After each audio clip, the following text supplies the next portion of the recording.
Namaste, welcome to my channel Educate India. Here we started lecture second on sequence and its series. तो ये हमारा start होता है आज से टॉपिक अपना स्टार्ट होता है सीक्वेंस एंड सीरीज़। तो इसका फर्स्ट टॉपिक हमारे पास आता है। आपने लास्ट वीडियो आपने देखी होगी जो बेसिक वीडियो थी अपनी, उसमें हमने रिलेशंस एंड फंक्शंस के बारे में आपको डीप में समझाया था। तो वहाँ पे हमने बताया था रियल फंक्शन के बारे में आपको बताया था और रियल वैल्यू फंक्शन के बारे में बताया था।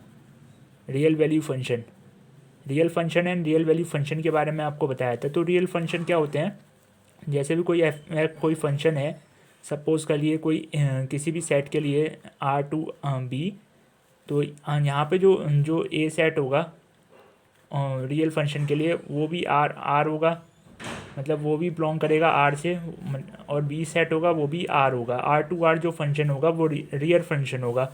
और रियल वैल्यू फंक्शन कौन से फंक्शन होंगे, जहाँ पे कोई भी सेट लिया हमने सी और बिलोंग करे वो उसका जो कोडोमेन है वो आर हो, तो ऐसे जो फंक्शंस होंगे वो रियल वैल्यू फंक्शन कहलाते हैं। ठीक है, तो हम सीक्वेंस जो पढ़ते हैं वो रियल वैल्यू फंक्शन के ऊपर पढ़ते हैं। तो रियल वैल्यू फंक्शन में जो हम सीक्वेंस की डेफिनेशन पे आते हैं अपना। तो सीक्वेंस से पहले आप फंक्शन समझ लिए, व्हाट इज़ फंक्शन। तो फंक्शंस को हमने लास्ट वीडियो में बहुत अच्छे से डिस्क्राइब किया था और टाइप्स ऑफ फंक्शन के बारे में हमने जाना था। अब हम सीक्वेंस पे बात करते हैं अपना सीक्वेंस। तो कोई भी हमने अगर कोई फंक्शन लिया हमने एफ एक्स, जहाँ पे फंक्शन नेचुरल नंबर 2R है, सही है, वेयर कोई भी फंक्शन है, सपोज कर लो एफ एक्स कोई फंक्शन है जिसमें जो X belongs to natural number है, और ये जो फंक्शन का कोडोमेन है जो आर है वो आर है, मतलब जो रेंज है वो रेंज क्या है, रियल नंबर उसकी भी कोई रियल सेट नंबर उसकी रेंज है। तो इसमें जो फंक्शंस की जो ऑर्डर्ड पेयर आएंगे वो क्या लिख सकते हैं हम, तो ऑर्डर्ड पेयर जो बनेंगे फंक्शन के, सपोज कर लो, तो यहाँ से जो फंक्शन के पेयर्स ऑर्डर पेयर का सेट आएगा। ऑर्डर पेयर को हमने बताया था कि ऑर्डर पेयर क्या होते हैं, कोई भी कोऑर्डिनेट जो एक्स और वाई के कोऑर्डिनेट्स को ऑर्डर में लिखते हैं, अरेंज कर दें, तो वो ऑर्डर पेयर्स का सेट बन जाता है। तो ऑर्डर पेयर सेट यहाँ पे क्या होगा अपना, तो एन की वैल्यू फर्स्ट वन के लिए कोई भी एक हमें क्या मिलेगा, एक्स एन मिलेगा। ठीक है, तो x1 मिलेगा x1, और x2 के लिए कोई भी x2 ये मिलेगा। ऐसे सो ऑन के x3 यहाँ पे n के लिए यहाँ पे कुछ xn होगा। ठीक है, तो इसका सेट हमने क्या फंक्शन का एक सेट बना लिया। सही है, तो ये फंक्शन है, इसका एक क्या है, ये एक सेट है। ठीक, और यहाँ पे नेचुरल नंबर के लिए सेट है, यहाँ पे n जो यहाँ पे जो रेंज है वो डोमेन है वो नेचुरल नंबर के लिए सेट है, तो वो अकॉर्डिंगली चेंज हो रहा है 1 2 3 4। सही है, ठीक है। तो इसकी जो इसकी रेंज की वैल्यू होंगी, रेंज की वैल्यू मतलब जो आर होगा, उसके लिए अगर हम एक अलग से सेपरेट सेट बनाएं तो वो बनेगा R1 R2 ऐसे ही x2 x3 and so on xn तक। ठीक है, तो इसको यही जो आर सेट जो बना है, ये नया सेट, इसको हम सीक्वेंस कहते हैं। ठीक, इसको क्या कहते हैं, सीक्वेंस कहते हैं। किसी फंक्शन की बात, किसके फंक्शन के जो रेंजेस हैं, अगर हम उसको अकॉर्डिंगली लगाएं, increasing order of natural number से लगाएं, उसको किसी भी नेचुरल नंबर के बेस पे उसको डिस्क्राइब करें, तो उसका जो सेट बन के आएगा वो एक सीक्वेंस होगा, उसको हम सीक्वेंस कहते हैं। तो सीक्वेंस की आपको बेसिक डेफिनेशन क्या बनी, यहाँ पे ये सब क्या होंगे, रियल नंबर्स होंगे ये सारे, यहाँ पे कॉम्प्लेक्स नंबर कोई नहीं होगा, सारे रियल नंबर्स होंगे। तो सीक्वेंस की डेफिनेशन अपनी क्या बनी है, सीक्वेंस को अगर हम डिफाइन करें तो सीक्वेंस क्या होता है अपना, तो sequence the set of elements, कोई भी एलिमेंट्स के सेट्स ऑफ ए रेंज, ये आर जो होती है ये सब रेंज ही तो थे इसके function, range of function F listed लिखे जाएं in order, in corresponding order,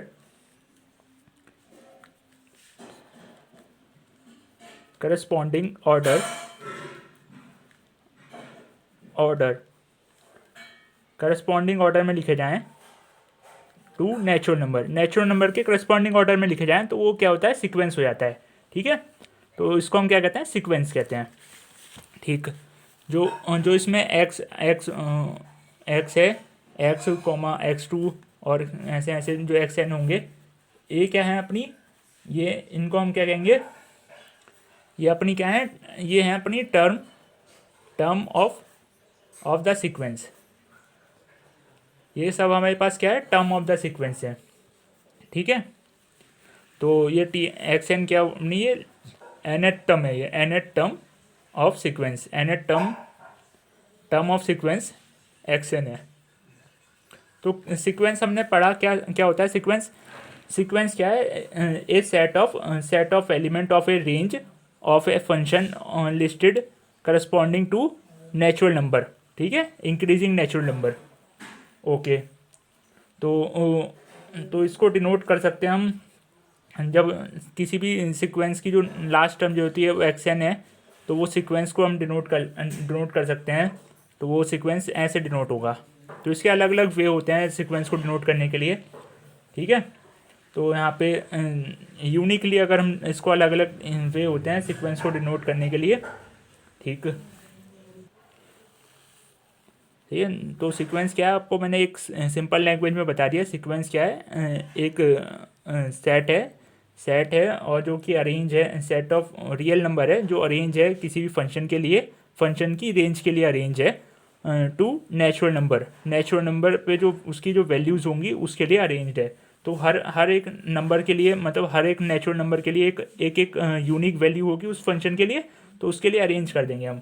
ठीक है, फंक्शन को अब हमें फंक्शन की मैपिंग से हमें ये समझ में आता है कि फंक्शन में जो रेंज होती है वो उसकी जो वैल्यू, अगर ये जो दो डिफरेंट हैं, ऐसे हो सकता है ये मैनी वन फंक्शन है और ये मैनी वन और ये वन फंक्शन है, ये दो अलग अलग हैं। तो ये क्या है, वन फंक्शन है और एक मैनी वन फंक्शन है, वन फंक्शन है।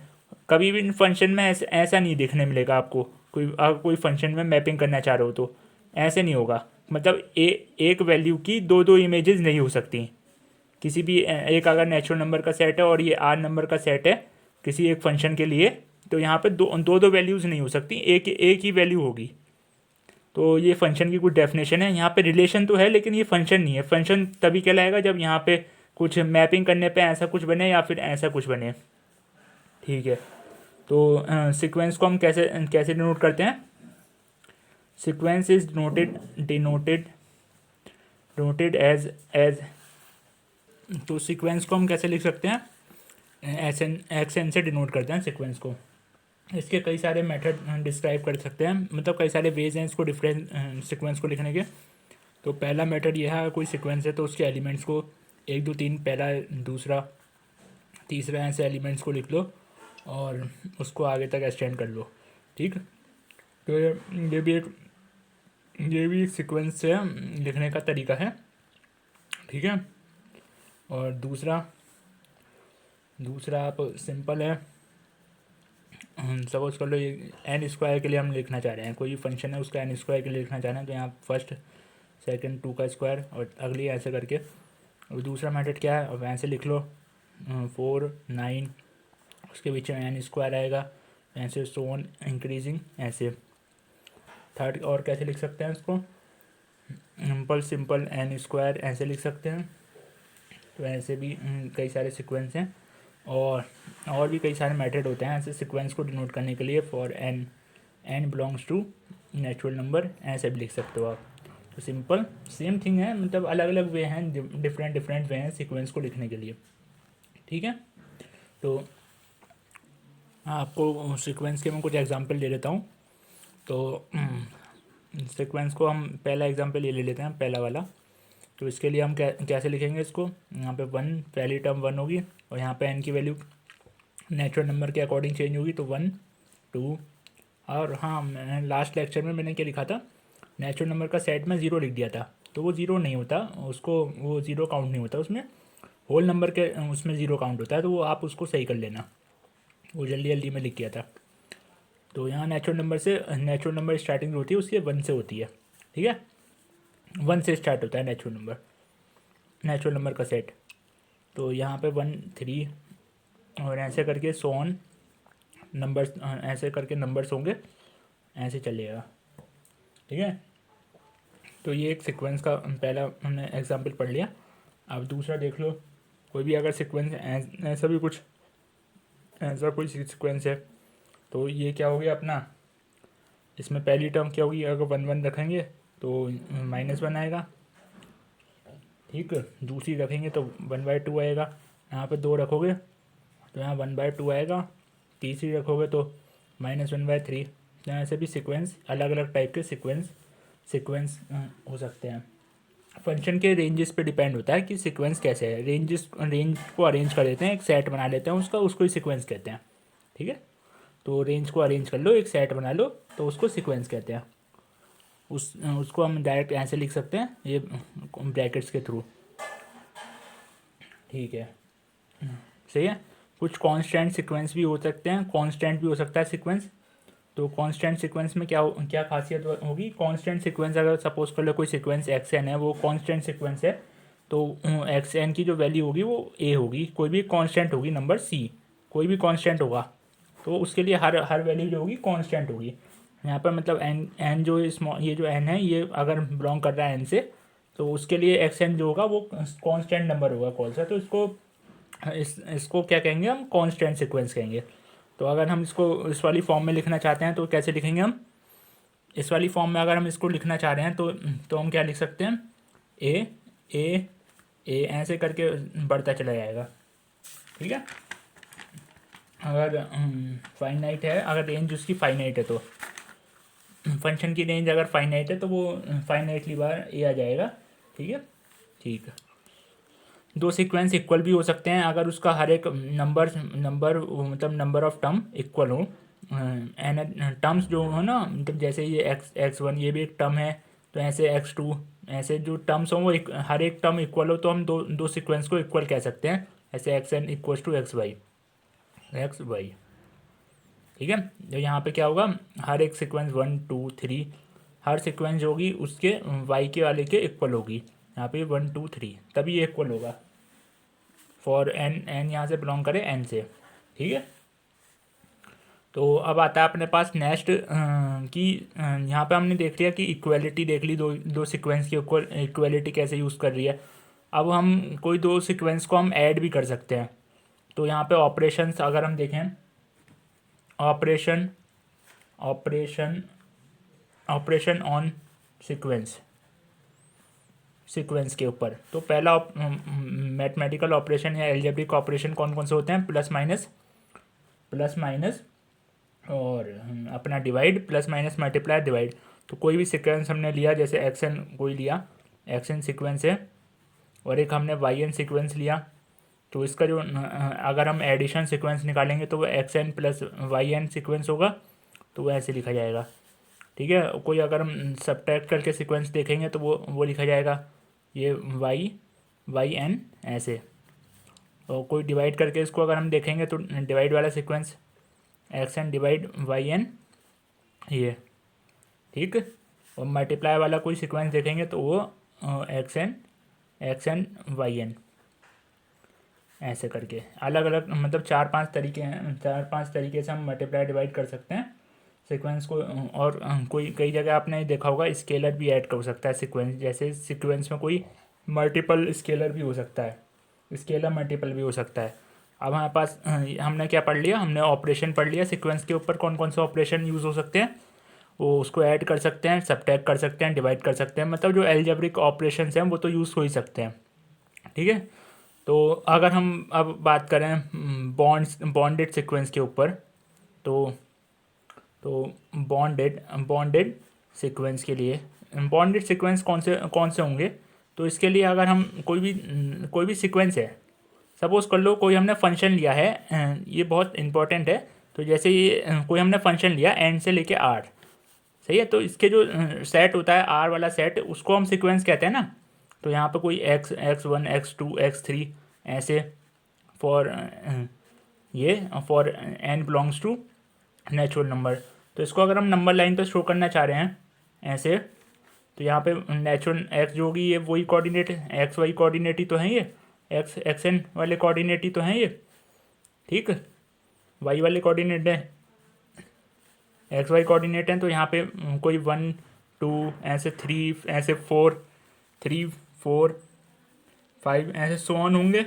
इसका कोई कोई दूसरा कोऑर्डिनेट जो एक्स वाला फर्स्ट रेंज पहुँचेगी वो यहाँ पहुँच गई, दूसरी हमने सोची यहाँ पहुँच गई, तीसरी ऐसे पहुँच गई, तो एक ये इधर पहुँच गई, ये ऐसे पहुँच गई, तो ऐसे करके कुछ बन गया, ठीक है, ऐसे कुछ बन गया,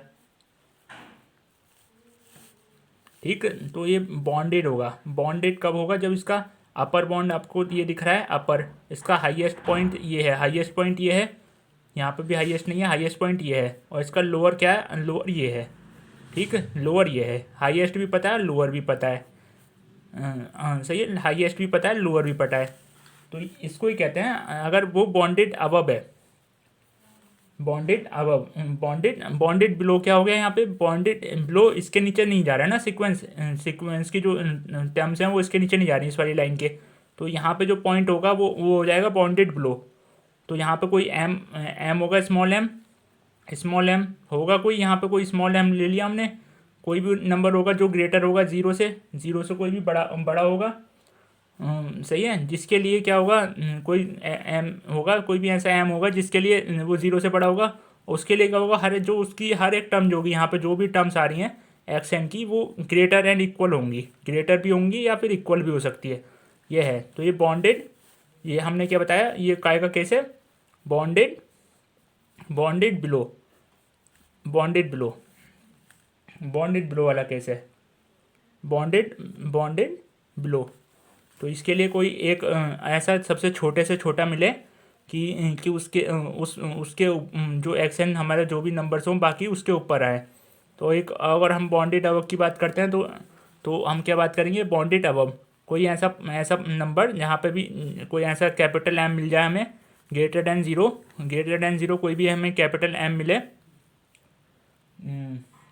ये मत लिखो चाहे ग्रेटर देन ज़ीरो, क्योंकि ये तो नेचुरल नंबर, रियल नंबर है, तो वो निगेटिव भी हो सकता है, सही है। तो ये छोड़ो, यहाँ पे कोई हमें एम मिल जाए जिसके लिए क्या हो, एक्स एन जो हो ऑलवेज छोटा हो उससे, ऐसा ये केस जो हो, तो ये किस केस के लिए आएगा, ये बॉन्डेड एबव, कोई बॉन्डेड एबव मिल जाए, कोई बॉन्डेड एबव, बॉन्डेड इसके ऊपर जो है ना, इसके ऊपर नहीं वो होगा, इसके नीचे रहे, तो बॉन्डेड एबव वाला केस। तो हम बताते हैं, चलो, बॉन्डेड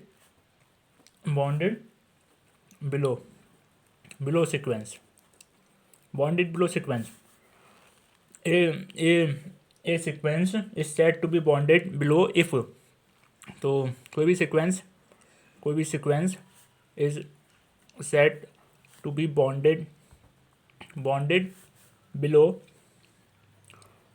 बिलो अगर वहाँ पे क्या हो, वहाँ पे कोई भी नेचुरल नंबर, कोई भी रियल, वहाँ पे इफ़ देयर एग्जिस्ट, तो देयर एग्जिस्ट का मैं सिंबल बना लेता हूँ, ये इसको देयर एग्जिस्ट एम हो, कोई भी एम स्मॉल एम हो, कोई भी स्मॉल एम हो, सच डेट जिसके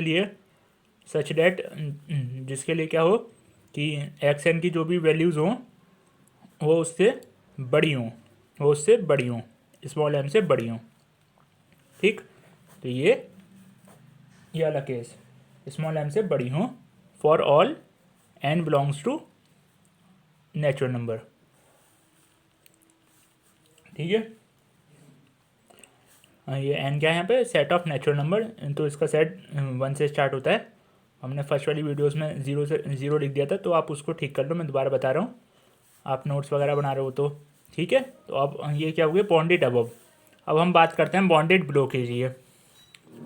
तो बॉन्डेड बिलो, मैंने इसका ग्राफ भी आपको बता दिया कि ऐसा कोई अगर ऐसा है तो एक ये ऐसा इस पॉइंट, ये कोई सा भी इसका जो कोऑर्डिनेट एक्स एन कोई मिले हमारे पास, मतलब कोई स्मॉल एम मिल गया, है यहाँ पे, ये कहाँ से मिले, रेंज से मिले। कोई फंक्शन के लिए अगर हम ग्राफ बनाएं तो उसके में जो आर का जो ग्राफ हो, जहाँ पे आर के जो कोऑर्डिनेट्स हम लिख रहे हैं उसमें से कोई एक स्मॉलर मिल जाए, सबसे छोटा मिल जाए, जिसके लिए सारे कोऑर्डिनेट्स बड़े हों, तो यहाँ पे हम इसमें क्या होता है, वो बॉन्डेड बिलो कहलाता है।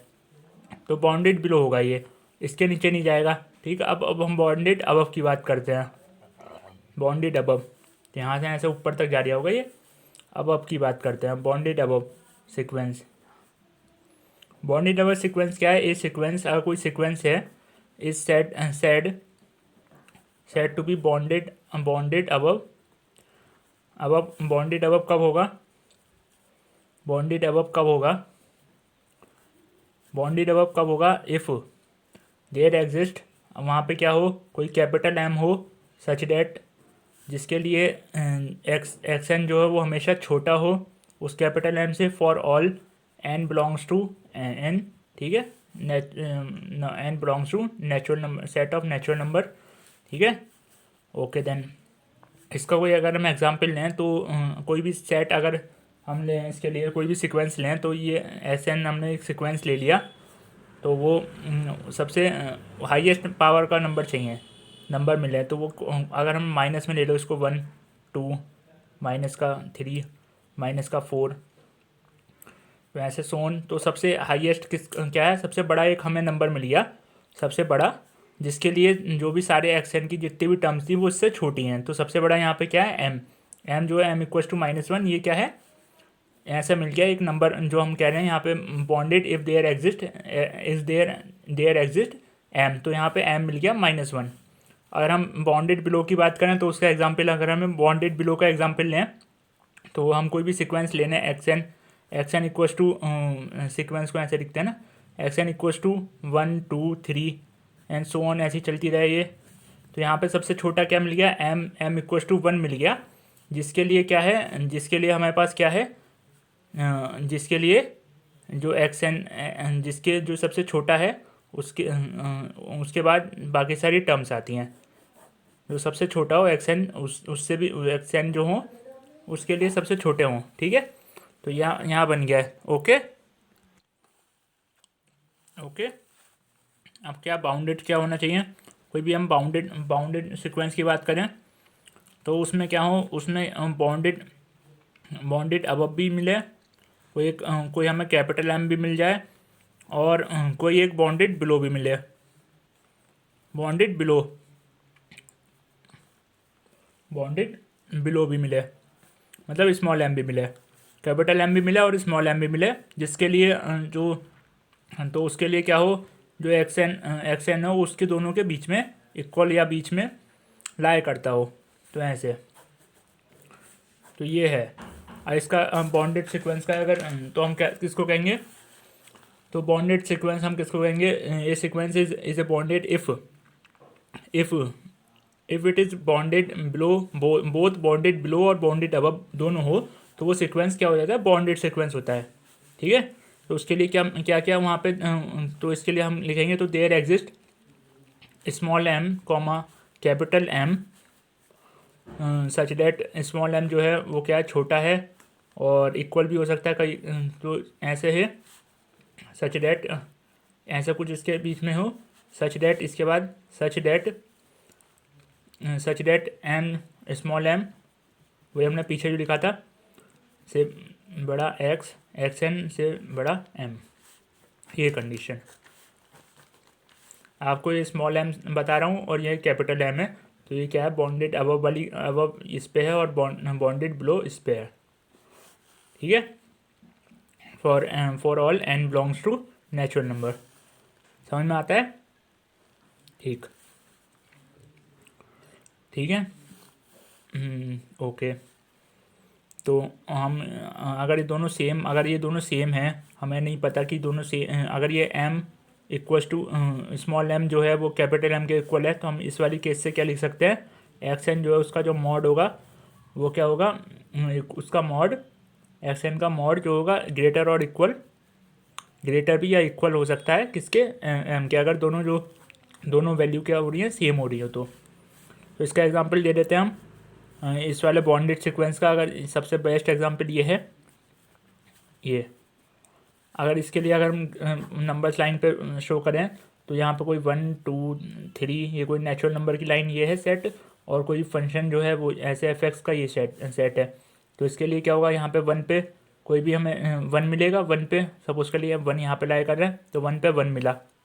उसके बाद 2 पे क्या मिला 1/2, तो 1/2 कुछ इधर होगा, 1/2 मिला। ऐसे 1/3 पे क्या मिला, इसका भी 1/3। तो ये ऐसे करके कुछ ऐसे लाइन लाइन क्या होगी यहाँ पे ऐसे आगे तक एक्सटेंड होगी, तो ये इस वाली लाइन से टच नहीं होगी।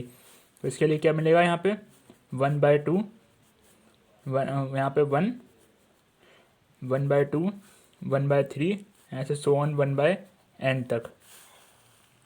तो ये क्या हो गया, ये इसका एग्जाम्पल हो गया। ठीक है, ओके। और यहाँ पे क्या है, एक्स एन जो है always greater and equal to zero, greater होगा हमेशा ज़ीरो से बड़ा होगा या ज़ीरो के इक्वल, एक्स एन ज़ीरो के इक्वल तभी होगा जब इन्फिनिटी पे बात कर रहे होगे।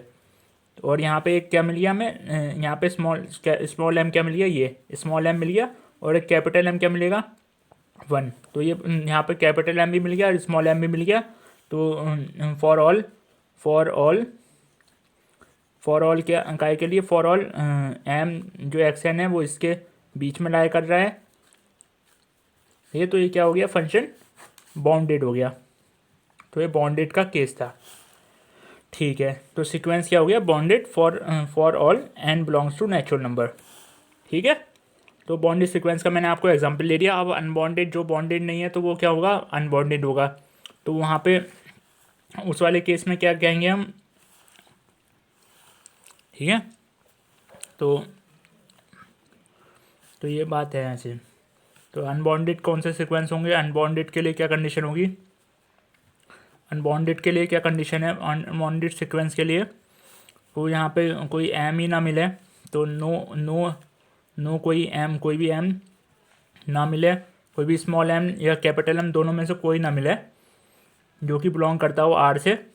मतलब यहाँ पे आर क्या है, रेंज ऑफ फंक्शन से कोई भी एम और कैपिटल एम ना मिले, सच डैट जिसके लिए क्या हो, जिसके लिए यहाँ पे हम क्या कह सकते हैं, mod X N less than M, ये कंडीशन ना हो फॉर ऑल, जिसके लिए सच डैट यही ना मिले, तो उसके लिए हम क्या कहेंगे, बॉन्डेड नहीं है।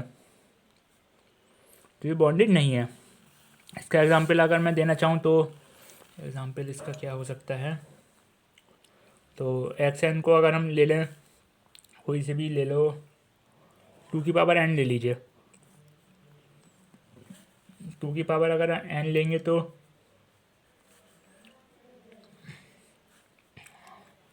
2 की पावर एन लेंगे तो यहाँ पे क्या बन जाएगा सीक्वेंस, पहला ज़ीरो से स्टार्ट होता नहीं है, 1 से होता है, तो 2 बनेगा,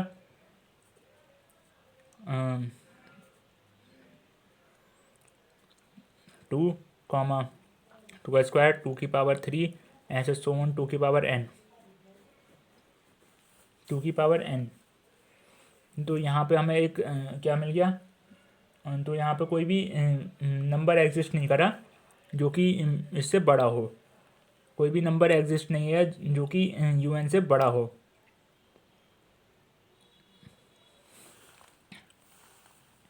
तो हमने लिया, तो यहाँ पे हम देख पा रहे हैं कि एक्स जो ये वाली टर्म है ये किससे है, 2 तो मिल गया हमें, एक मतलब एक्स एन जो है वो ऑलवेज बड़ा है 2 से, तो ये तो 2 तो मिल गया। अब यहाँ पे क्या, यहाँ पे कोई स्मॉल एम तो मिल गया, यहाँ पे कैपिटल एम नहीं है, यहाँ पे कोई एक्स एन लेस किसी से नहीं है, कोई हमें म्यू नहीं मिला, कोई भी यू नहीं मिल लिया जिसकी वजह से कोई हमें कैपिटल एम नहीं मिल लिया जिससे छोटा हो। तो यहाँ पे क्या हो गया, फंक्शन अनबाउंडेड फंक्शन है, ये अनबाउंडेड सीक्वेंस है। ठीक है, तो बाउंडेड अबव नहीं है, ये अनबाउंडेड अबव है, बाउंडेड अबव नहीं है, तो अनबाउंडेड अबव है, ये अनबाउंडेड अबव।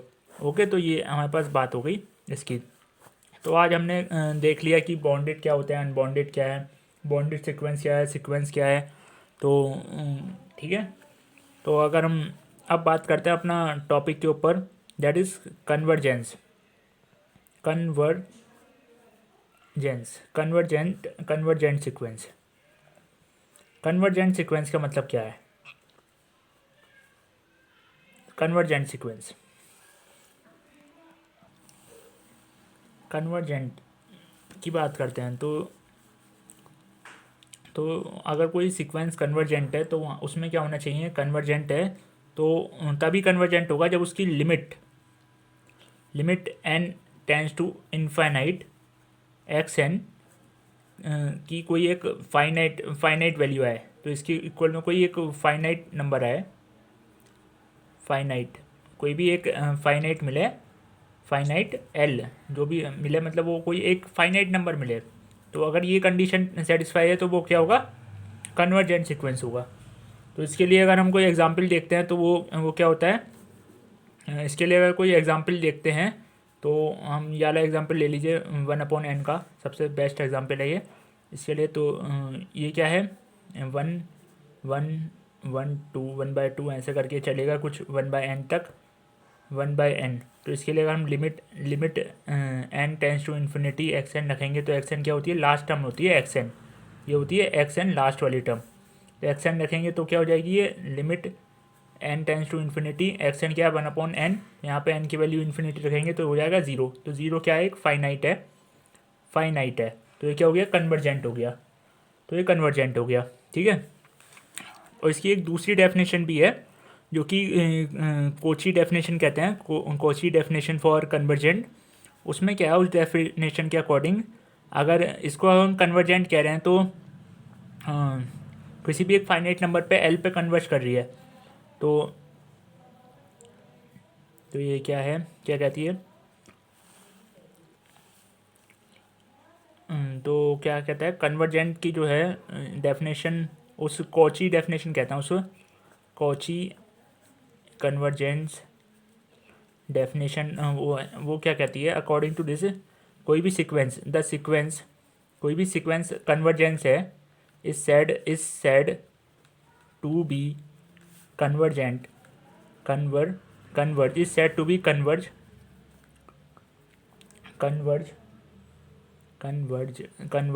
टू एल, कोई भी एक एल पे कन्वर्ज कर रही है, if converge to L for given epsilon greater than 0 there exist, वहाँ पे क्या हो, देयर एग्जिस्ट एन नॉट मिले बिलोंग करे नेचुरल नंबर से, सच डेट जिसके लिए क्या हो, सच डेट जिसके लिए एक्स एन माइनस एल का जो मॉड हो वो लेस देन हो एप्सिलॉन के for all N greater than N equals to greater N equals to ये, ठीक है। तो इसके लिए ये डेफिनेशन है, ये भी आप डेफिनेशन लिख लेना, ये मैंने अपनी खुद बनाई है, तो ये बुक में नहीं मिलेगी आपको, तो ये एक डेफिनेशन है इसके लिए, ओके, ठीक है। तो ये डेफिनेशन कहाँ यूज़ होती है, जब भी हम किसी सीक्वेंस को कन्वर्जेंस प्रूफ करने के लिए ये डेफिनेशन इनफ है, ये इसको डेफिनेशन को लगा लो या फिर ये उसकी जो लिमिट निकाल दो इन्फिनिटी के लिए। एक्चुअल में ये कन्वर्जेंस है क्या, अगर हम इसकी बात करते हैं लिमिट निकालने के लिए कह रहे हैं किसी की, तो एक हमें इसमें देखते हैं, कोई एक एप्सिलॉन ले लिया हमने, लिमिट इन्फिनिटी की बात कर रहे हैं, तो एक पॉइंट है कोई भी, हमने इन्फिनिटी एग्जिस्ट करती नहीं है, तो कोई भी एक इन्फिनिटी पे टेंड कर रहा है तो ये इक्वल नहीं है, टेंस टू इन्फिनिटी है। अगर एक्स एन क्या है, एक्स एन अगर किसी भी नंबर एल पे कन्वर्ज कर रहा है तो वो कब कन्वर्ज करेगा, जब एन जो है इन्फिनिटी पे जा रहा है, n tends to infinity as ये sequence x n converge to l if जब एन जो है इन्फिनिटी पे जा रहा है। तो इसका मतलब क्या है, जो एन की इस सीक्वेंस की जो लास्ट टर्म है वो नियर ऑल जो उसकी जो नियर टर्म होंगी, उसकी जो लास्ट टर्म होगी वो सारी एल के अड़ोस पड़ोस होंगी, मतलब नेबरहुड जो होगी वो एल के नेबरहुड की जो टर्म्स होंगी वही होंगी, एक्स की जो इन्फिनिटीज़ की जो टर्म होंगी वो एल के नेबरहुड है, कोई भी एक फाइनाइट के नेबरहुड होंगी, तो उसका मतलब होता है कन्वर्जेंस, कन्वर्ज हो रही है। किसी सपोज कर लो कि ये हमने एक कोई बनाया, एक ग्राफ सा बना दिया हमने, तो यहाँ से अगर हम स्टार्ट करें 1 से, यहाँ 1 से स्टार्ट करें, पहला 1 जो ये है, यहाँ से एक ऐसे करके हमने बनाया, तो यहाँ ऐसे चलते जाएंगे, तो इसकी जो वैल्यूज़ हैं, तो ज़ीरो जो पॉइंट है 0, तो ये कुछ 0 को कन्वर्ट करना चाह रही है, तो ये का ग्राफ था, अभी हमने 1/n का ही ग्राफ है ये, तो ये 0 को कन्वर्ट करना चाह रही है, ठीक है। तो ऐसे ग्राफ से भी हम समझ सकते हैं कि इसकी जो सारी टर्म होंगी, एन की जो टर्म होंगी वो नियरहुड होंगी, नेबरहुड होंगी, 0 के आसपास ही होंगी, जो सेट बनेंगे वो सारे 0 के आसपास, मतलब बहुत ही टेंस टू 0 होंगे सब, कि अगर हम देखें 1/100 देखें तो वो कितना, वो भी 0 के आसपास, और 1/10 का क्यूब मतलब 10⁻6 देखें तो वो भी 0 के आसपास। इतना इन्फाइनाइट 10⁹ नैनो ऐसे करके देखें तो वो भी इन्फाइनाइट पहुँचेगा। तो मतलब इन्फाइनाइट देख रहे हैं तो वही एन की वैल्यू इन्फाइनाइट है तो वो 0 को कन्वर्ट कर रहा है। ठीक है, तो एक एग्जाम्पल और ये दोनों आप समझ लीजिए। इसे कोची सीक्वेंस के लिए डेफिनेशन होती है। Sequence is said to be Cauchy sequence, sequence is said to be converse to L for given epsilon greater than 0 there exist and not belongs to N such that, जिसके लिए क्या हो, जिसके लिए इसका मतलब क्या और क्या हो सकता है, इसका मतलब ये हो सकता है कि एल माइनस एप्सिलॉन नॉट के बड़ा हो एक्स_n, और यहाँ पे एल प्लस एप्सिलॉन इसके बीच में। और इसका मतलब और क्या हो सकता है कि मॉड एक्स_n क्या हो, किससे बड़ा हो अपना, मॉड एक्स_n ग्रेटर हो, मॉड एक्स_n लेस देन, ये तो आपने लिख ही दिया तो इसको लिखने की ज़रूरत नहीं है। तो एक ये हो गया, और इसका एक मीनिंग निकल के आता है ये। तो ये तीनों हैं, इसको लिख लीजिए। ओके, तो अब ये हमारे पास क्या चल रहा था कन्वर्जेंट सीक्वेंस के लिए। अब हम पढ़ते हैं डाइवर्जेंट के लिए। डाइवर्जेंट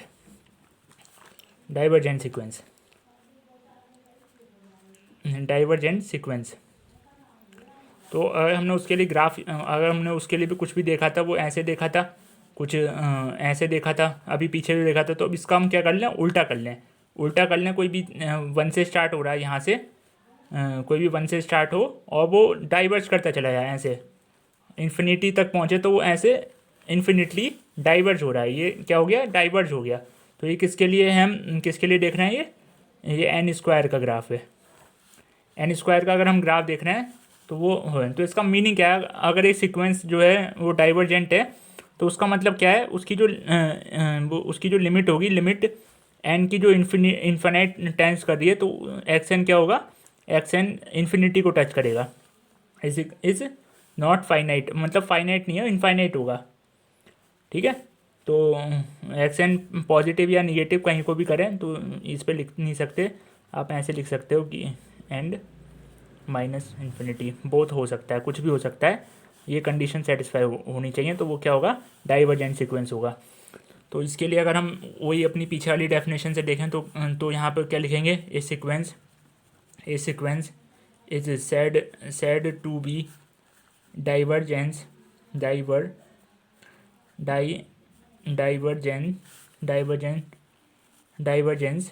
तो divergence for n tends to infinity there exist, वहाँ पे कोई एग्जिस्ट ही नहीं करे तो नो नथिंग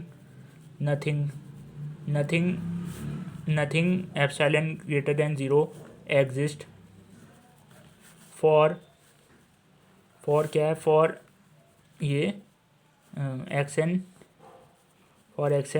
माइनस, जब यहाँ पे एल की बात ही नहीं होगी तो एल को हम लिख ही नहीं सकते, तो उसको लिखेंगे ये इसके लिए कोई कंडीशन ही ना हो। ठीक है, ये फाइनाइट है ही नहीं तो इनफाइनाइट है, तो इनफाइनाइट के लिए कोई कंडीशन ही नहीं बनेगी, तो ये डेफिनेशन भी हमें को कभी कभार गलत हो जाएगी, गलत ही है ये डेफिनेशन। ठीक है, तो डाइवर्जेंस के लिए कोई एक सच ऐसी कोई डेफिनेशन नहीं बन सकती। तो ये तो मैंने लिख दी है, आप इसको नोट करना चाहो कर लो, वरना मत करो। एक इसके लिए सिंपल ये डेफिनेशन इनफ है कि लिमिट एक्स_n कोई भी, मतलब कोई n, जब n इन्फिनिटी पे पहुंच रहा है तो कोई भी नेबरहुड नहीं है, कोई भी इसके नेबरहुड के जो हैं वो नहीं है कि वो सारे इन्फिनिटी पे ही हैं, कोई एक फाइनाइट नंबर नहीं है जिसके नेबरहुड पे वो लाई कर रहे हैं, वो सारे इन्फिनिटी पे लाई कर रहे हैं, ये है एक्चुअल मतलब। तो क्या कहते हैं, डाइवर्जेंट सीक्वेंस के लिए ये कंडीशन चाहिए। अगर हम कहें ये sequence is said to be divergent sequence if limit n tend to infinity x n is infinity is it not, और क्या कहेंगे यहाँ पे, इज नॉट फाइनाइट, कोई फाइनाइट ना हो तो वो इनफाइनाइट होगी, फाइनाइट नहीं है तो नॉट फाइनाइट, तो वो इनफाइनाइट होगी। तो इसके लिए अगर हम देखें तो यही हमने अभी ऊपर जो हमने ले लिया था पहले, तो इसके लिए यही काफ़ी है। कोई भी टू का स्क्वायर ऐसे करके, ऐसे 2 की पावर क्यूब, ऐसे 2 की पावर n,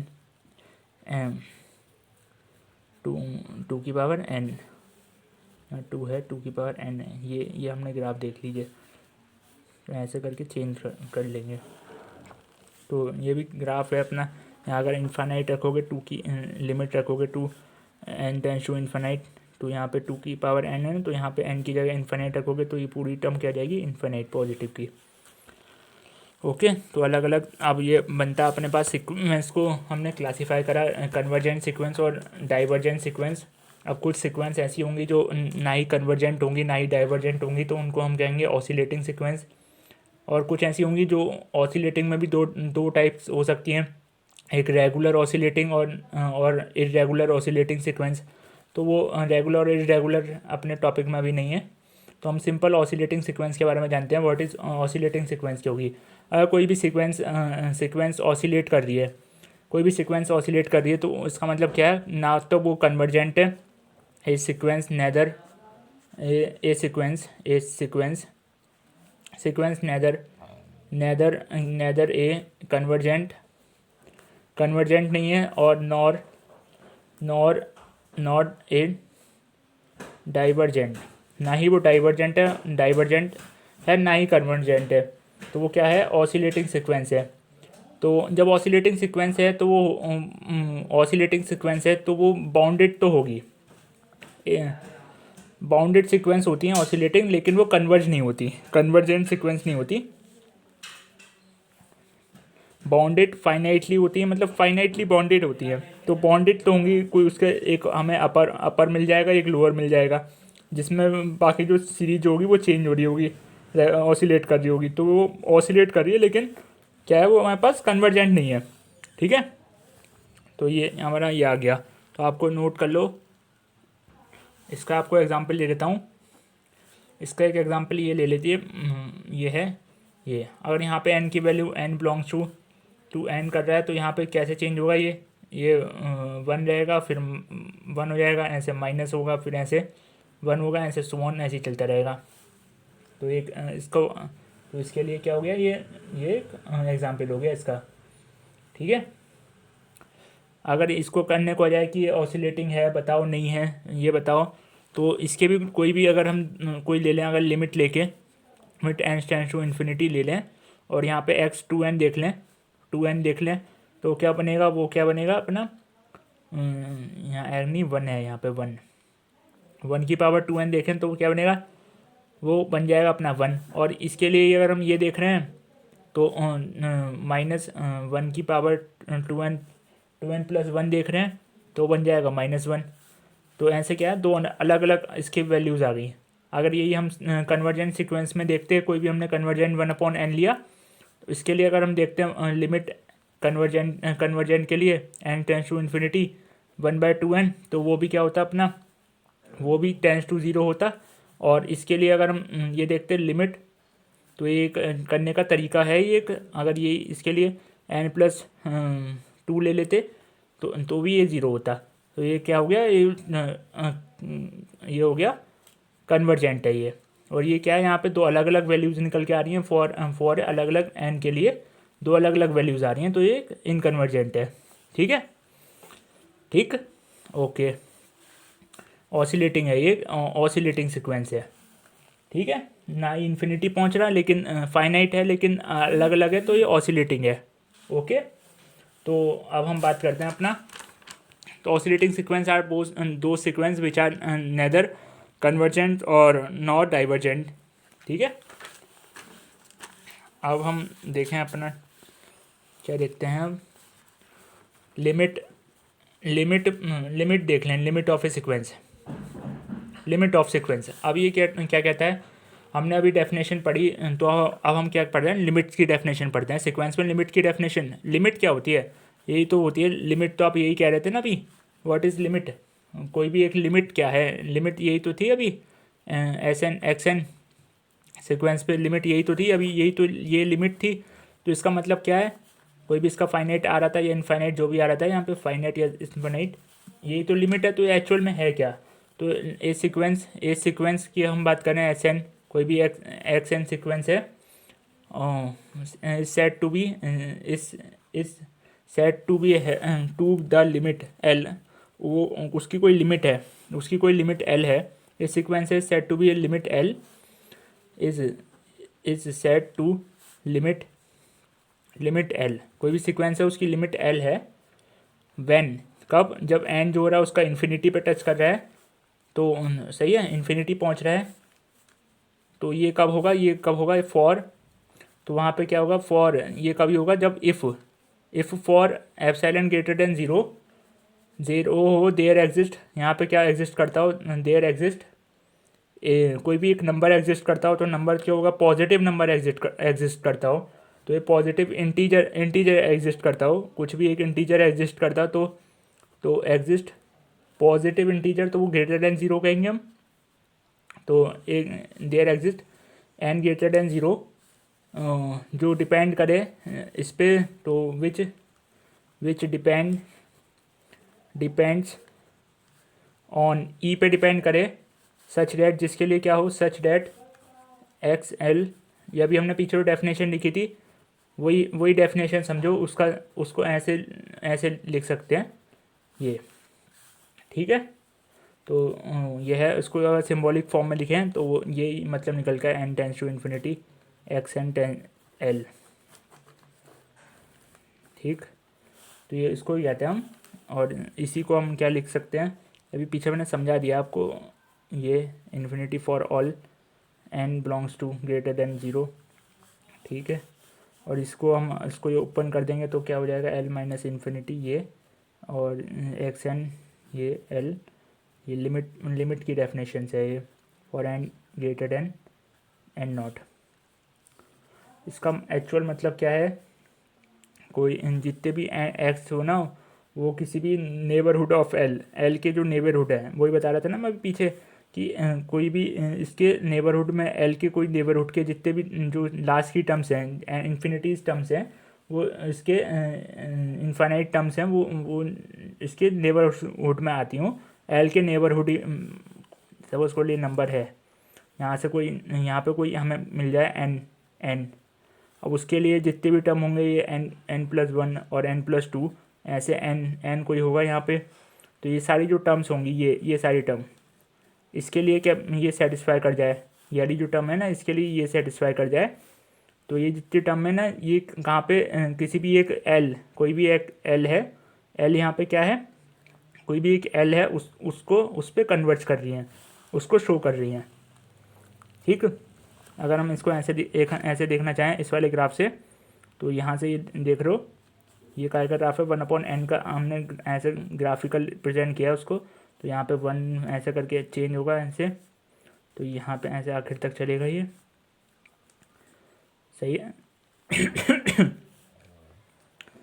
तो ऐसे 0 तक, तो इसमें जितने भी टर्म्स हैं, वो ये जो लास्ट के जो जितनी भी वैल्यूज़ हैं, यहाँ वैल्यूज़ किसकी? आर में जो वैल्यूज़ हैं, मतलब रेंज ऑफ ए फंक्शन में जितनी भी वैल्यूज़ हैं, लास्ट में किसी एक एन नॉट के बाद, यहाँ पे कोई एन नॉट ले लिया हमने, एन नॉट के बाद कोई भी जितनी भी वैल्यूज़ हैं, वो क्या? ज़ीरो को अटेंड कर रही हैं, ज़ीरो को अटेंड कर रही हैं, तो जितनी भी वैल्यूज़ हैं एक्स एन, ज़ीरो को अटेंड कर रही है, एन नॉट के बाद ज़ीरो अटेंड कर रही है, तो ये है अपना टोटल कंसेप्ट, ठीक है।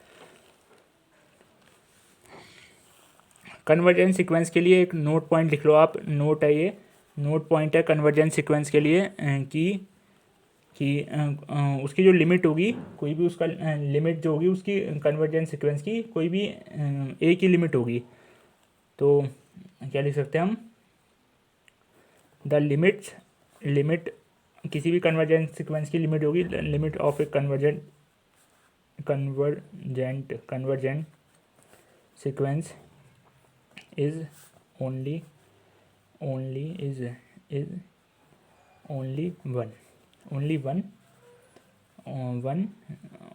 वन, ये एक ही लिमिट एग्जिस्ट करेगी, only one, the limit of convergent sequence is there exist for a convergent sequence, only one limit exists for a convergent sequence। अब कन्वर्जेंस पढ़ लिया तो अब इसके पास इसके कुछ थ्योरम्स हैं, कन्वर्जेंस के ऊपर थ्योरम है, तो थ्योरम पढ़ लो। पहली थ्योरम क्या है? पहली थ्योरम ये कहती है सिंपल सी, every convergent sequence is bonded.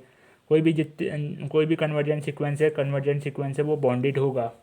ये कहती है एवरी कन्वर्जेंट सीक्वेंस। तो अगर हमें बॉन्डेड दिखाना है तो हम उसको क्या दिखाना है? कन्वर्जेंट दिखा दें, उसका limit tends to infinity show कर दें, फाइनाइट शो कर दें उसको, तो वो बॉन्डेड सीक्वेंस कहलाएगी। सही है, तो ये क्वेश्चन में हमें हेल्प करेगा। Every convergent sequence is bonded. अगर तो अगर हम इसकी प्रूफ के बारे में या फिर इसको प्रूफ करना चाह रहे हैं तो वैसे प्रूफ आता नहीं है। अगर आप चाहते हो तो मैं उसके लिए एक सेपरेट वीडियो बना दूंगा। यहाँ पे आप कहीं नहीं, इसका प्रूफ पूछा नहीं जाता है, तो इसके लिए डायरेक्ट यूज़ करा जाता है, इसको प्रूफ पूछा नहीं जाता। अगर आपको चाहिए तो मैं आपके लिए सेपरेट वीडियो उसके लिए अलग टॉपिक में बना दूंगा। तो यहाँ पे दूसरा क्या है अपना? दूसरा है यूनिकनेस थ्योरम। अब नहीं पूछा जा रहा तो ज़बरदस्ती वीडियो को लंबा करने से क्या फ़ायदा। यूनिकनेस थ्योरम, इसमें क्या है? कोई एवरी कन्वर्जेंट है, कन्वर्जेंट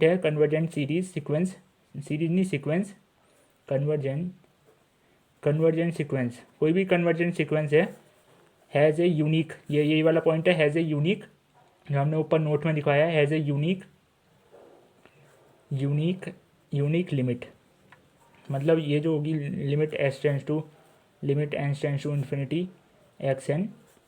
यहाँ एक्स एन क्या है? लास्ट टर्म होती है ना सीक्वेंस की, लास्ट टर्म, तो X N equals to L, ये क्या होगा? यूनिक होगा। मतलब एक ही एग्जिस्ट होगा, एक ही होगा और यूनिक होगा। अगर सपोज करो इसको हम प्रूफ कर लेते हैं, यानी हो सकता है पूछ ली जाए, ठीक है। तो सपोज कर लो यहाँ पे दो मिल गए हमें, ये L2 और L1 और L2 मिल गए। हमने ये मान लिया कि दो पॉसिबल हैं, हाँ दो पॉसिबल हैं और दोनों इक्वल भी नहीं है। ये L1 not equals to L2, ये हमने मान के चल रहे हैं। कोई भी दो लिमिट्स पॉसिबल हैं किसी एक कन्वर्जेंट सीक्वेंस के लिए, सही है। तो हमें लिमिट्स की डेफिनेशन के अकॉर्डिंग हमें क्या पता है यहाँ पे क्या एग्जिस्ट करता होगा? कोई भी एप्सिलॉन ग्रेटर देन 0 होगा, सही है। कोई भी एप्सिलॉन ग्रेटर देन 0 होगा, या ये कह लो कोई भी एप्सिलॉन क्या है यहाँ पे? कोई भी कांस्टेंट है, तो वो के भी हो सकता है, या एप्सिलॉन लिखना चाहो एप्सिलॉन ग्रेटर देन 0 होगा, जिसके लिए क्या होगा अपना, जिसके लिए हम क्या लिख सकते हैं? सच डेट, जिसके लिए हम क्या लिख सकते हैं? L1 minus L2 equals to greater होगा ऑलवेज एप्सिलॉन के, ये हम लिख सकते हैं। सही है, ओके। यहाँ पे साइन देख लेना, हमने वाला साइन बनाया है, कुछ कभी आप सोचो जो पीछे लिखा था वही है। यहाँ पे ग्रेटर का साइन है, ये ग्रेटर का साइन है। दो लिमिट एग्जिस्ट हो रही हैं, सपोज कर लो ये दो पॉइंट्स एग्जिस्ट हो रहे हैं, दो अलग अलग पॉइंट हो रहे हैं, तो उसका जो इसका डिस्टेंस है, जो इसकी लेंथ ही तो है, ये दोनों L1 और इनके बीच का क्या है? डिस्टेंस है। अगर ग्राफ में देखें तो वो लेंथ ही तो होगी। तो ये ग्राफ में अगर कोई भी हम इसका कोई XY में बनाएंगे तो वो क्या होगा? ये जो पॉइंट है, मैं कह रहा चाह रहा था, अगर हम इसको ऐसे बनाएंगे तो इसके यहाँ से 1 से स्टार्ट होगा कुछ ऐसे, तो लास्ट में इसके कोई अगर दो पॉइंट मिलेंगे तो यहाँ उनके बीच का जो डिफरेंस होगा वो क्या होगा? ऑलवेज इस वाले एप्सिलॉन से ग्रेटर होगा। ये है पॉइंट, ठीक है। तो अगर हम किसी भी एक उससे बात करें, किसकी बात कर रहे हैं? ऑल्सो क्या होगा वो? एज L1 के लिए बात करें, is the limit of A sequence, किसी भी सीक्वेंस के लिए L1 के लिए बात करें तो एप्सिलॉन से छोटा कोई भी एक क्या मिलेगा हमें?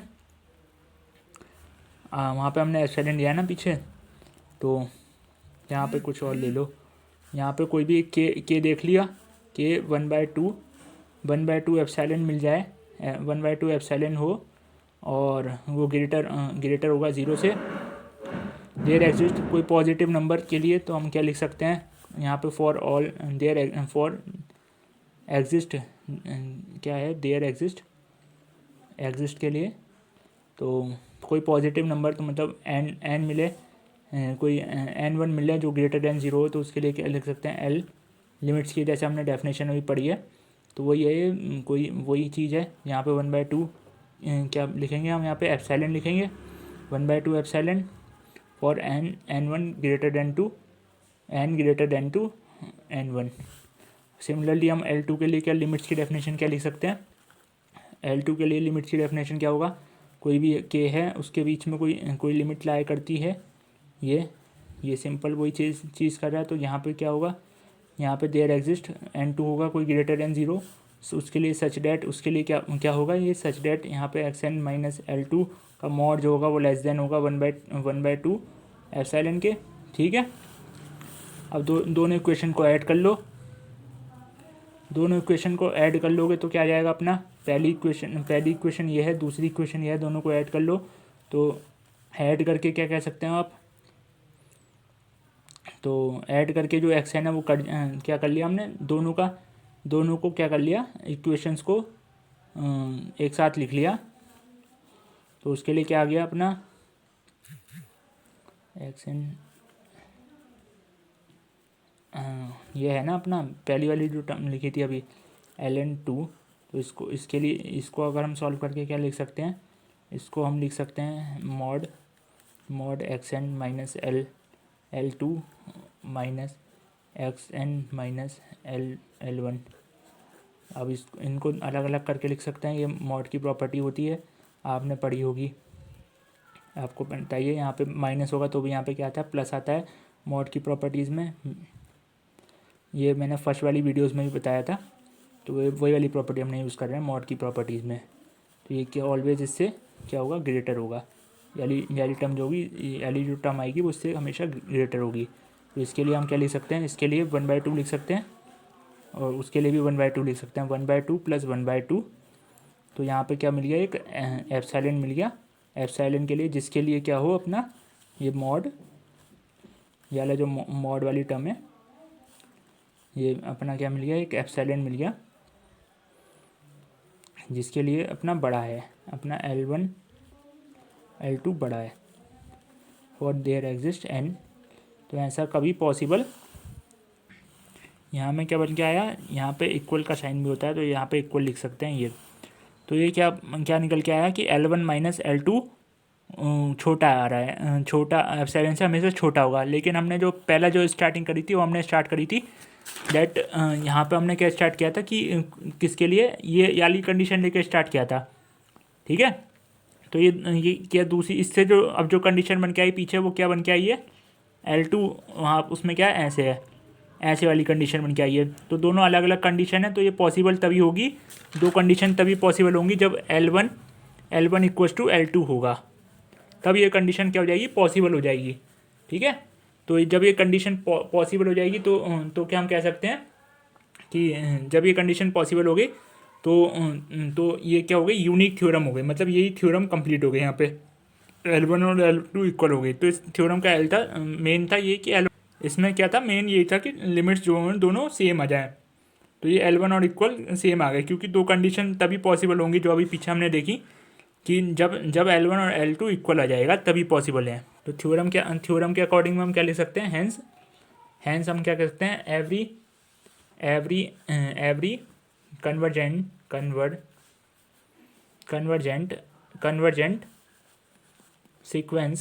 Sequence has a unique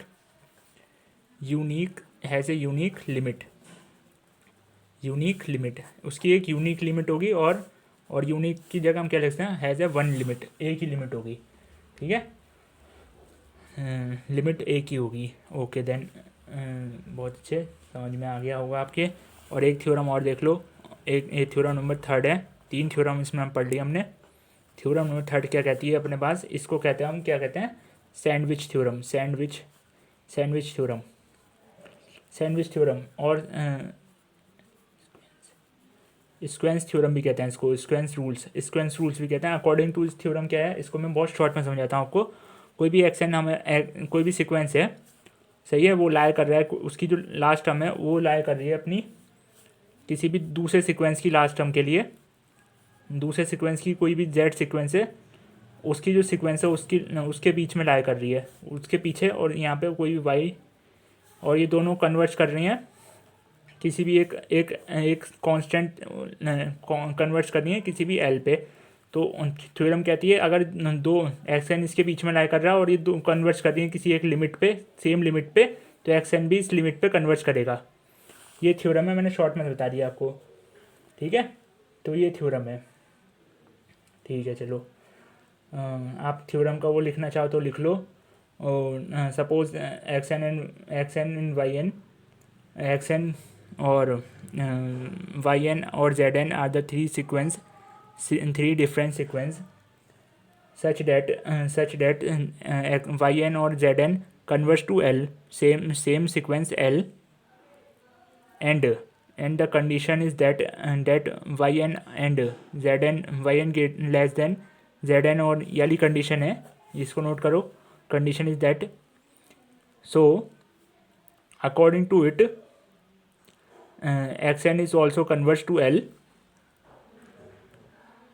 xn is also converge to L, sequence x N converse to L. अगर उसकी लास्ट टर्म का रिलेशन ये दे रखी है तो उसके लिए कन्वर्स करेगी सिंपल। अगर ये एक्स एन कन्वर्स कर रही है एल पे, ये भी कन्वर्स कर रही है एल पे, तो उसके बीच वाली कन्वर्स करेगी, ये भी एल पे कन्वर्स करेगी, ठीक है। तो इसका प्रूफ पूछा नहीं आता, तो मैं प्रूफ के लिए अगर आप चाहते हो तो मैं अलग वीडियो बना दूंगा, कमेंट कर देना उसके लिए। Thank you. अब इसके क्वेश्चंस के ऊपर हम डिस्कशन कर देते हैं, टाइम हो तो।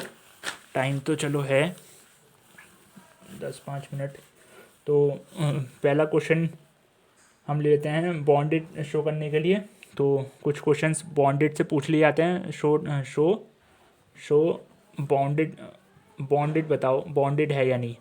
तो हमने इसके लिए पहला क्वेश्चन लिया n+1/n, इसको शो करना है बॉन्डेड अबव के लिए। तो बॉन्डेड अबव बताना है, बॉन्डेड बिलो बताना है, बॉन्डेड बिलो बताना है for n natural number to, ये n belongs to natural number. तो बॉन्डेड बिलो के लिए क्या कंडीशन चाहिए हमें? बॉन्डेड बिलो के लिए कोई स्मॉल एम लाई करता हो जिससे क्या हो, एक्स एन के जितने भी हों वो सब बड़े हों, ये वाली कंडीशन है बॉन्डेड बिलो के लिए। तो एकदम जैसी बॉन्डेड बिलो सोचो तो उसके लिए स्मॉल एम, तो यहाँ पे कोई भी स्मॉल एम बताना है जो उसके बीच में लाई करता हो।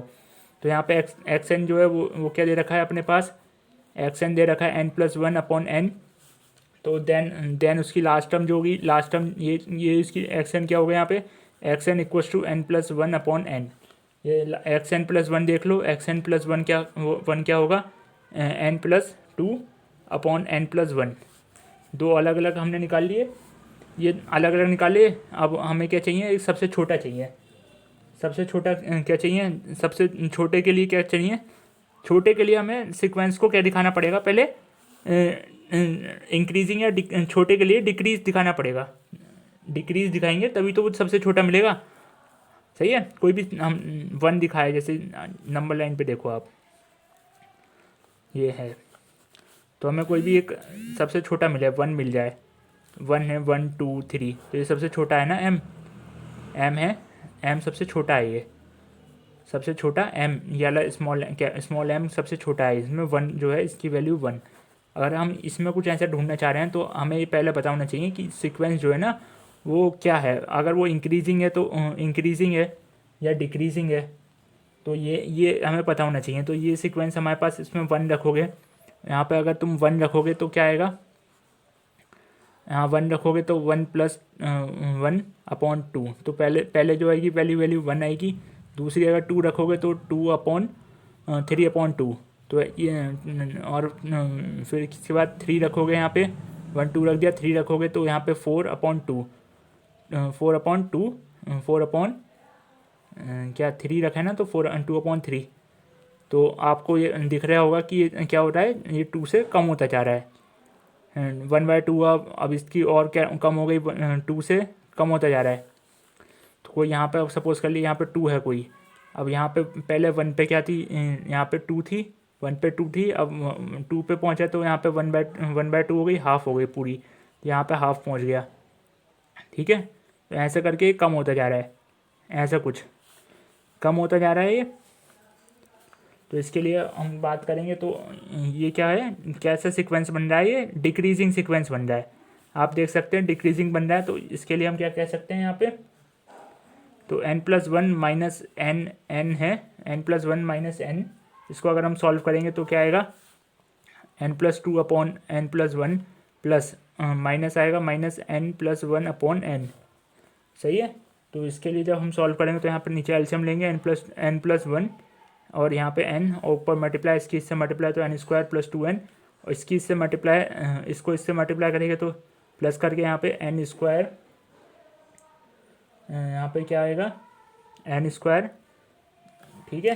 तो ऊपर क्या बन गया हमारे पास, ओ जब इसको सॉल्व करोगे तो यहाँ माइनस है ना, तो ये माइनस आएगा यहाँ पे n²।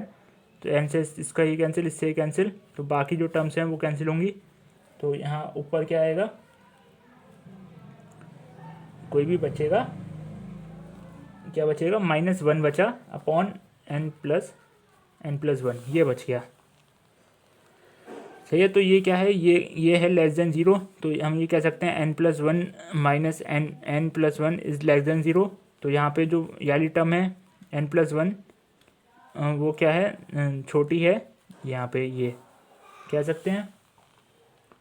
तो जो पहली टर्म है वो दूसरी टर्म से छोटी है। तो ये क्या सीक्वेंस क्या हो गया, डिक्रीजिंग सीक्वेंस हो गया। For all n belongs to n से क्या हो गया, डिक्रीजिंग सीक्वेंस हो गया। अब डिक्रीजिंग सीक्वेंस हो गया तो यहाँ पे हम क्या लिख सकते हैं, डिक्रीजिंग सीक्वेंस हो गया तो डिक्रीज़ करेगा। तो अगर हम इन्फिनिटी पे देखें तो क्या करेगा, ये डिक्रीजिंग कर रहा है। तो हम xn ले रहे हैं यहाँ पे और उसको हम अलग अलग लिख सकते हैं, ऐसे लिख सकते हैं ना, ये n/n। तो 1+, तो यहाँ पे क्या मिल गया हमें, एक ये ऑलवेज क्या होगा 1 से बड़ा है।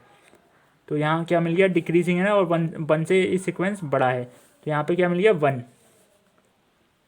1 है। ठीक है, ऑलवेज 1 से। तो यहाँ पे बॉन्डेड सीक्वेंस क्या हो गया, बॉन्डेड ब्लो हो गया, बॉन्डेड ब्लो, क्योंकि यहाँ क्या मिल गया, 1 मिल गया, बॉन्डेड ब्लो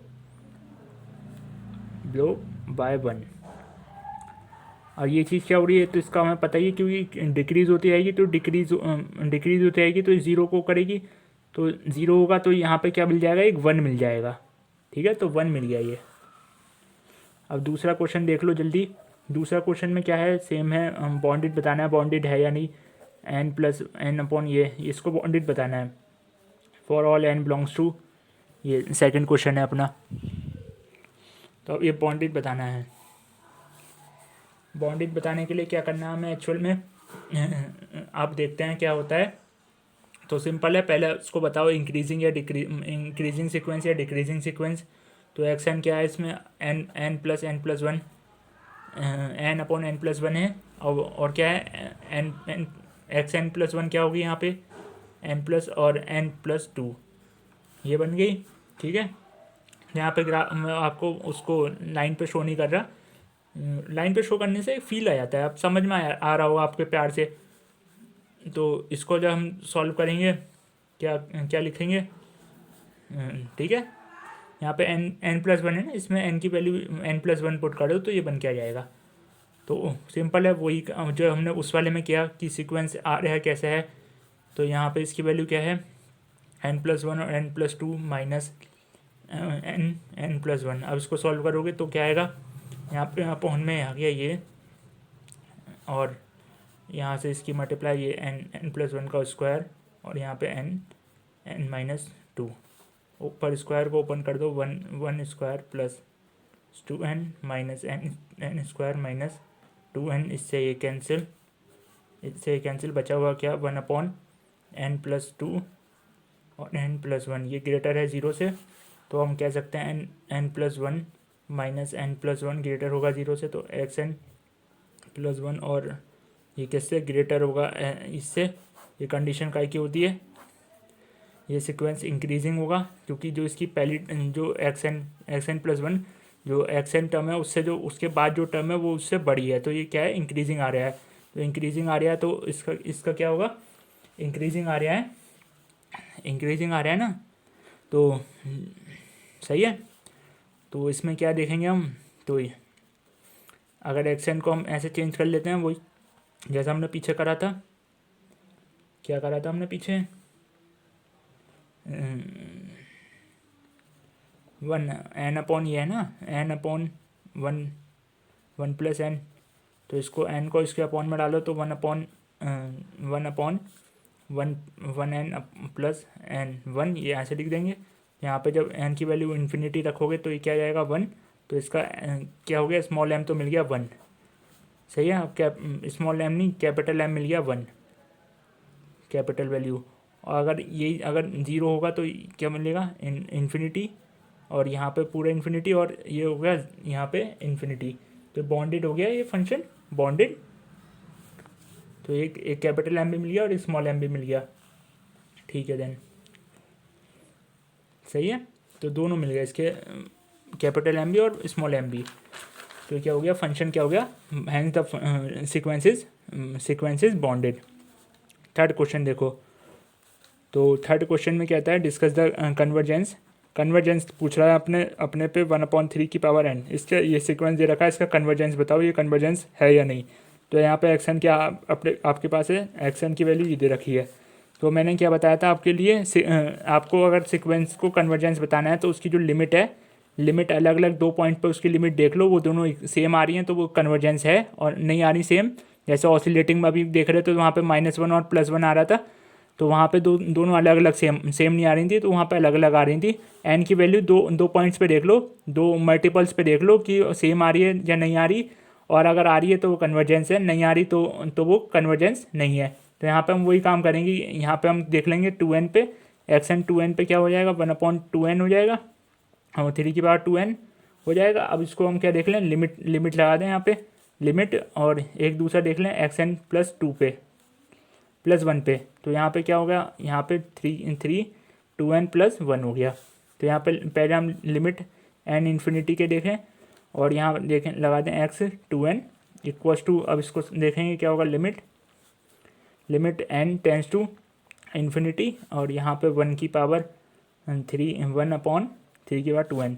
तो यहाँ पे जब n की वैल्यू इन्फिनिटी रखोगे तो पूरी टर्म अपॉन वाली क्या हो जाएगी, डिनोमिनेटर क्या हो जाएगा, इन्फिनिटी पहुँचेगा, इन्फिनिटी को टच करेगा, तो यहाँ पे 1/∞ इक्वल्स टू 0।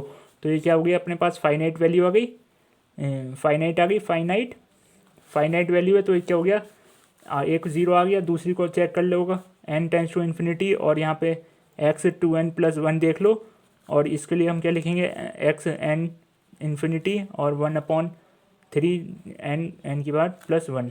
और यहाँ पे जब हम n की वैल्यू इन्फिनिटी पुट करेंगे तो यहाँ पे 0, ये पूरी टर्म क्या हो जाएगी, इन अपॉन वाली क्या हो जाएगी, इन्फिनिटी, और इन्फिनिटी 1/∞ क्या होता है 0, तो ये भी क्या आ जाएगी 0, ये भी क्या है अपनी फाइनाइट आ रही है। तो दोनों वैल्यू फाइनाइट और 0 आ रही हैं, दोनों सेम आ रही हैं, तो सेम आ रही हैं तो हम क्या कह सकते हैं, अपना जो अपनी, अब फिर हम कह सकते हैं लिमिट एक्स एन को कह सकते हैं, वो भी क्या होगा, 0 होगा for n natural number belongs to n है, ठीक है। तो ये क्या हो गया, फाइनाइट क्वांटिटी आ रही है दोनों, तो सीक्वेंस क्या हो गया, कन्वर्जेंट हो गया, ठीक। तो 3 क्वेश्चन हो गए अपने। ऐसे ही अगर हम नेक्स्ट क्वेश्चन की बात करें, कुछ ऐसा आपको अगर नेक्स्ट क्वेश्चन में क्या है, बताओ ये कन्वर्जेंट है या नहीं। तो नॉट कन्वर्जेंट का केस क्या है अपने पास, सिंपल क्या केस है अपना, कि वहाँ पे क्या हो, वहाँ पे दो लिमिट्स अलग अलग आ रही हैं, अलग अलग आ जाएँ, तो वो या फिर डाइवर्जेंट बन जाए, तो वो नॉट कन्वर्जेंट का केस है। तो नॉट कन्वर्जेंस में क्या हमारे पास एक्सन दे रखा है 1 + 1/2, और ऐसे सो ऑन चलता जा रहा है, तो यहाँ पे 1 ये है अपने पास एक्सन की वैल्यू, ठीक है। तो ये क्या है, सम में दे रखी है, ऐड करके दे रखी है, ठीक है। अब देखना है फॉर ये क्या है, कन्वर्जेंट बताना है या नहीं, ठीक है। ओके देन, अभी देखते हैं इसको, ये क्वेश्चन सही है। अब इसको क्या लिख सकते हैं हम क्या देखेंगे, कन्वर्जेंट के लिए limit n tends to infinity देखते हैं। तो यहाँ पे क्या लिखेंगे, एक्सन क्या है अपने पास, यहाँ पे क्या है, समेशन है पूरा, तो उसका समेशन है, तो यहाँ पे लिख दो पूरा 1 + 1/2 एंड समेशन ऐसे करके ऐड करके 1/n तक ऐसे है, ठीक है।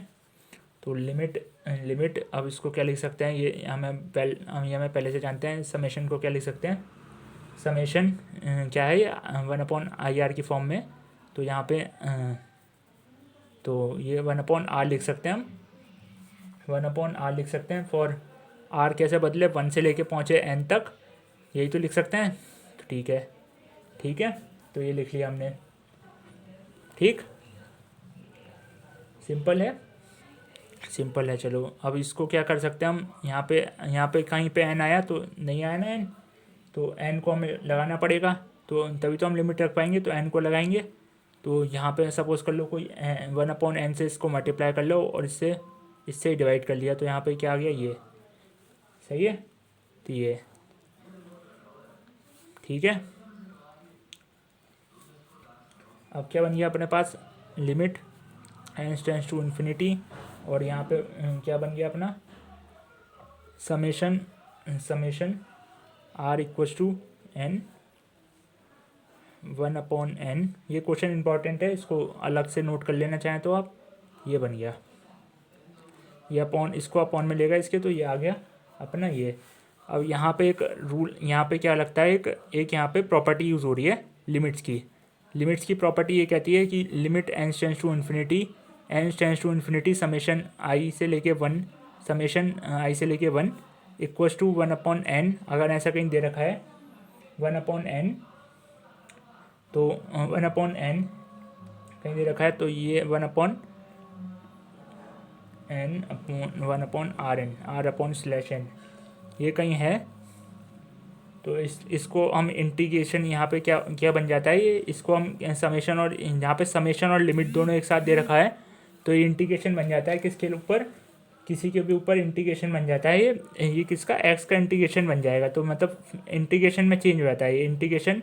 समेशन को क्या कहते हैं, इंटीग्रेशन। अब ये यहाँ पे क्या है, इन्फिनिटी पे जा रहा है, तो यहाँ पे इंटीग्रेशन की लिमिट 0 से लेके 1 पहुँच जाएगी। 0 से लेके यहाँ पे क्या हो जाएगी, इंटीग्रेशन की लिमिट 1 पहुँच जाएगी। और ये अब ये चेंज क्या हो जाएगा, चेंज इंटीग्रेशन 1/x dx, ये हो जाता है। ये इंटीग्रेशन में आप पढ़ोगे, ये अब यहाँ पे याद रख लो कि ऐसे इसको चेंज कर सकते हैं, ऐसे वाले फंक्शन को। इसलिए मैंने कहा ये इंपॉर्टेंट क्वेश्चन है, क्योंकि ये याद नहीं रहता। अब इसको क्या लिख सकते हैं, इसको लिख सकते हैं हम log x की पावर 0 से लेके 1, log x की लिमिट्स 0 से 1, और log 0 से 1 log 1 माइनस log 0, log 1 और log 0। log 1 क्या होता है अपने पास, 0, log 1 0 होता है, और log 0 क्या होता है, log 1 0 होता है, log 0 क्या होता है, माइनस इन्फिनिटी, ये 0, तो इसका आंसर क्या है, इन्फिनिटी क्या हो गया, मतलब इनफाइनाइट, तो ये हो गया डाइवर्जेंस। तो ये बन गया अपना डाइवर्जेंस, तो ये डाइवर्जेंस हो गया, तो ये कन्वर्जेंस नहीं है, तो इसको hence sequence is not convergent, ठीक है। तो काफ़ी क्वेश्चन हमने देख लिए, तो आपके लिए एक होमवर्क क्वेश्चन दे देता हूँ। ये 7 क्वेश्चन कौन सा अपना, क्वेश्चन नंबर 4, और ये 5वां क्वेश्चन आपके लिए होमवर्क है। अपना क्वेश्चन है कि एक सीक्वेंस है X N, let a sequence x N is sequence such that, जो एक्स एन की जो वैल्यू है वो 0 नहीं है, नॉट इक्वल्स टू 0,